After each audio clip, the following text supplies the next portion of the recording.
So, nandito ang biyanan ko guys, busy siya sa pagsa-separate nitong ito, ganito oh. So, start na ng corn season dito. Kaya, bumili tayo. And ganyan yung ginawa nila oh. See? So, para sa ganito guys, 40 nilang binebenta. It's not only chili powder. Chaat masala.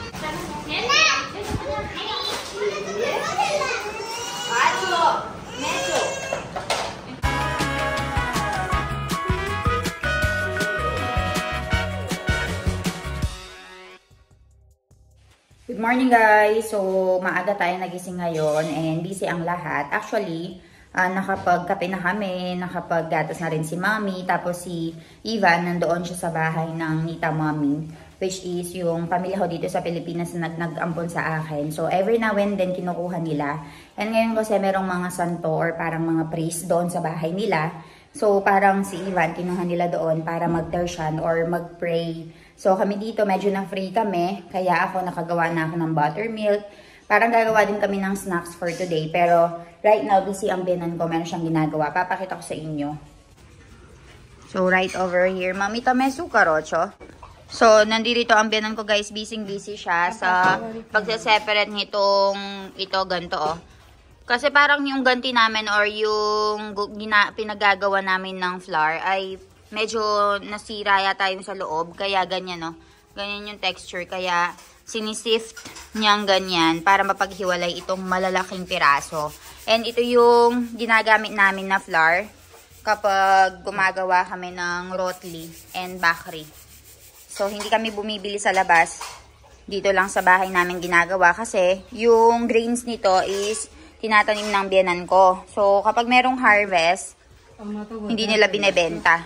Hey, Mami. Apra, hukewaya, go. Apag go, vawash ne, keterti.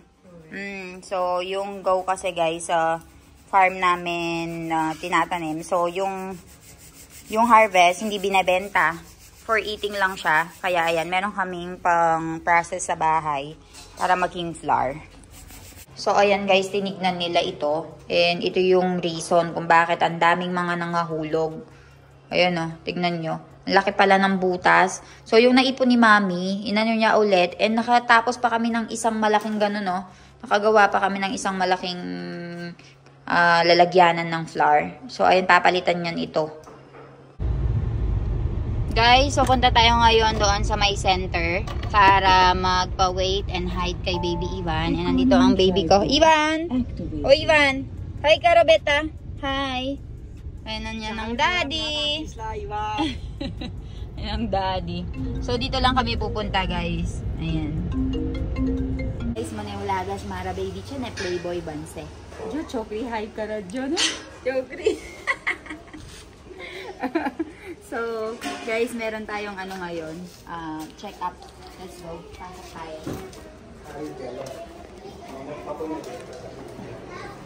Ato, Mara, papache. Thank you. Oily wise. So, magpapa-height and weight tayo kay baby Ivan. Actually, 3 days na nilang sinasabi sa amin na pumunta dito. Kiuche. Pero, dahil ang dami namin ginagawa, ayan, ngayon lang kami nakapunta. Beso.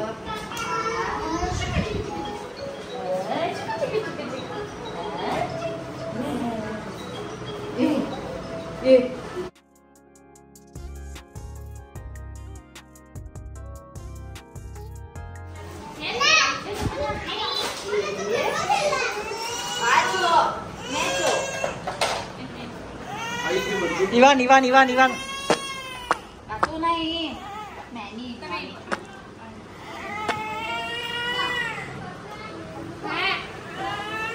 Katunay kilo. Neto. Neto.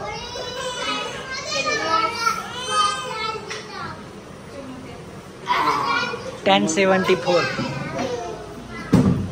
So, ayan guys, nanggaling kami kanina doon sa may center and binigyan nga nila kami ng pagkain ni Ivan, guys. O natambak na.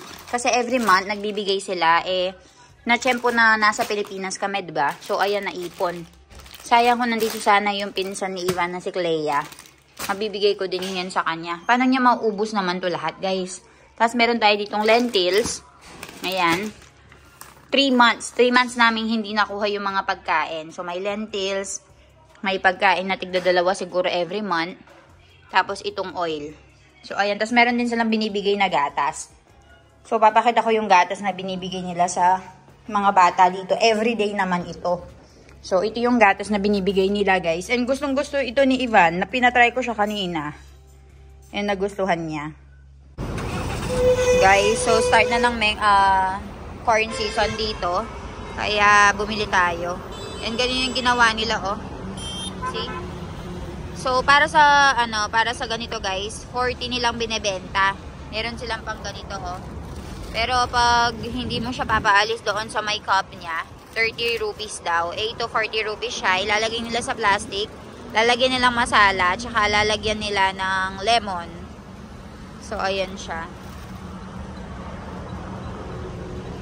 And traffic ngayon. So, sabi namin, bili na tayo ng makakain. Kasi baka matraffic tayo. Hindi tayo makalabas doon sa traffic. Ayan, oh. Mahaba yung pila. So, this is what they use, Milan, oh. Simple. Simple one. Okay. Corn stripper. Ayan, binibenta din nila. Tapos meron siyang lalagyanan. Yes, lighter. Eh? Yes. Yes. Ayan. Lalagay niya sa plastic. Para kapag nakasasakyan ka, hindi ka masyadong mahirapan sa pagkain. Taste it, Milan. With lemon and chili powder. It's good. You did not taste it yet. You try this at home. Lagyan nyo ng lemon and chili powder. It's not only chili powder. Chaat masala. Taste it. So, kung gusto mo naman ng tig 30 rupees, guys, or mga nasa 22 pesos, ganyan lang siya. Ayan, o. Tapos, lalagyan niya ng chili powder and lemon. Tapos, bumili din kami dito ng ganito. Nang nilalagay sa may uling. Ewan ko anong tawag doon. Yung ninanang-nang.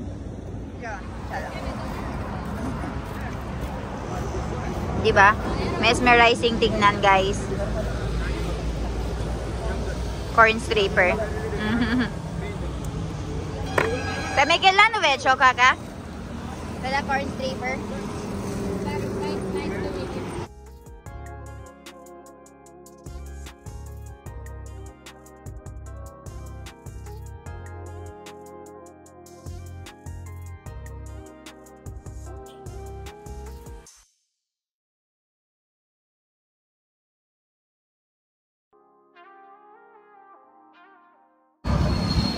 So, alisin niya yung mga buto-buto, guys.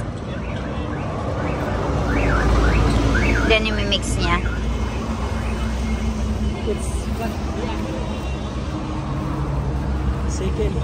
Sekeli.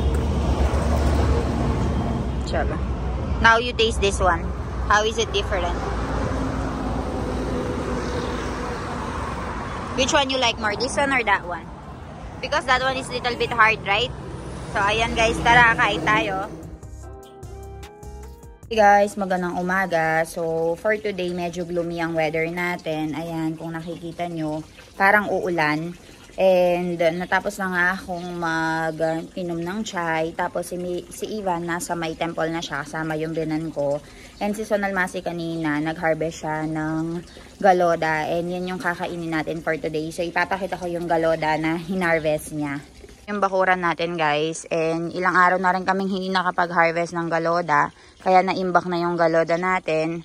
And papakita ko sa inyo. Ito yung na-harvest natin, guys. Oh. Ayan, meron din kaunting okra. Ayan. And mga galoda. So, ito yung hahati-hatiin ko for today.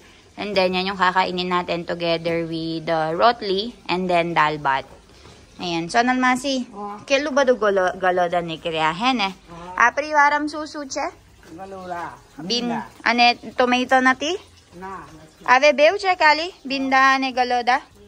Aha. So, ayun, dalawa na lang daw yung harvest natin na mga ano dito, mga vegetable. Only galoda and binda. So, sobrang pawis na ako kasi for today wala si True Samasi. So, dahil wala si True Samasi, kami yung nagluto ng pagkain namin. And papakita ko sa inyo yung nilutong pagkain namin para ngayong araw. Diyan yung nagluto ng dal ngayon, guys. Tapos ako yung nagluto nitong rotli. Ayan, ako yung nagluto ng rotli. Tapos si Mami yung nagluto nitong ulam natin, which is bindabatahan usak or vegetable. Yung ladyfinger na may kasamang patatas. So, ayan, wala si True Samasi ngayon, kaya maaga kami nagising. And anong oras na? 10:20 na, pero natapos na kami. Today, guys, tomorrow pala is yung tinatawag nilang Janmashtami. So, parang magpo-photoshoot tayo kay Baby Ivan. Gagawin natin siyang Lord Krishna. So, usually ginagawa yun sa mga bata. Tapos bukas, ipopost yung mga videos and mga photos na kinuha sa kanya. So, mag-photoshoot tayo later. Papakita ko sa inyo yung mga kaganapan. And wala pala yung cook namin ngayon, guys. Kasi nagpunta siya dun sa Surat. Kasi nga holiday ngayon, di ba? So, nagpunta siya sa kapatid niya. Or, ewan ko, pinsan or kapatid. Pero, nag-visit siya doon para mag-celebrate nga. So, ayan, kami yung gumawa natin ng pagkain namin for today. And, actually, pinag-iisipan namin later kung magkakaroon ba kami ng salo-salo or magluluto ba kami sa farm, ganyan. Bibili ng pagkain or magluluto ng kitchery. So, kino-convince pa namin lahat. And, tingnan natin kung may ganap or kung walang ganap dito lang sa bahay. So, ayan guys, I'll update you later. Linisin ko lang ito.